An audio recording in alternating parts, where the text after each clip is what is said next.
Well, good afternoon. This is Betty Meredith, President of the Retirement Resource Center, a retirement education and training company for financial professionals, clients, and consumers. And I'm happy to be your session host today for Ethics CE, the CFP Board's revised code and standards with Darin Shebesta CFP AIF of Jackson Russ Kelly Wealth Advisors as our instructor.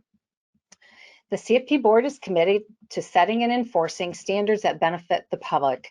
And as part of our CFP certification, all CFP professionals commit to uphold the high standards outlined in the Code of Ethics and Standards of Conduct, which requires CFP professionals to uphold principles of integrity, objectivity, competence, fairness, and confidentiality.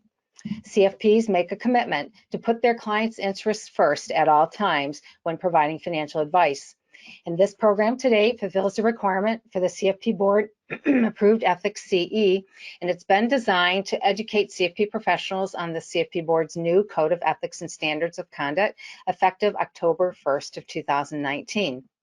So our instructor today is Darin Shebesta, a certified financial planner professional and accredited investment fiduciary, and he's located in Scottsdale, Arizona. Darin has been in the wealth advisory profession for over 15 years, and he was selected as a top 40 under 40 advisor in 2016 by Investment News, and has served as the president of the Financial Planning Association in Greater Phoenix. And I will be assisting Darin today with case studies during the presentation. So Darin and I met in 2020 as we served together on the conference planning task force for the annual Financial Planning Association National Conference that was supposed to be in Phoenix, but was canceled because of COVID. And he has presented the CFP Ethics Continuing Education Program for that conference and elsewhere for many years, which is why we asked him to deliver it for us today. So I'm going to turn my webcam off, and as we are recording this for self-study version, and Darin will turn his off after he provides us with some opening comments. So Darin, thanks for being here with us, and we'll now turn it over to you. Wow, thank you so much, Betty. Good morning, good afternoon, good evening, wherever you are. Welcome to your CFP Ethics CE webinar. It really is a privilege to be with you. It's such a self-expression for me, to contribute to the profession in this capacity. And if you weren't on here, I wouldn't be leading this conversation. Even though I haven't met you, I really do consider you a colleague as a fellow certified financial planner professional. And we are out to put our clients' interests ahead of our own and elevate the profession. Today is no exception. Now, I am biased in that I believe that we are in the best profession on the planet. And this conversation is also in service of that. Now, a few words about our time together today.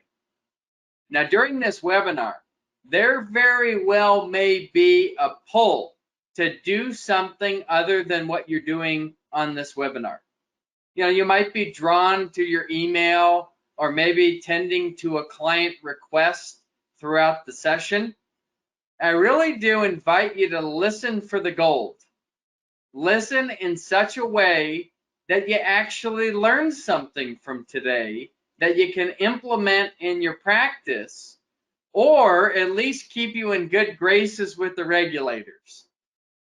Now, my role is to keep the conversation uplifting, engaging, and enlivening. What a tall task with ethics. And I know we can do it. Let's do this.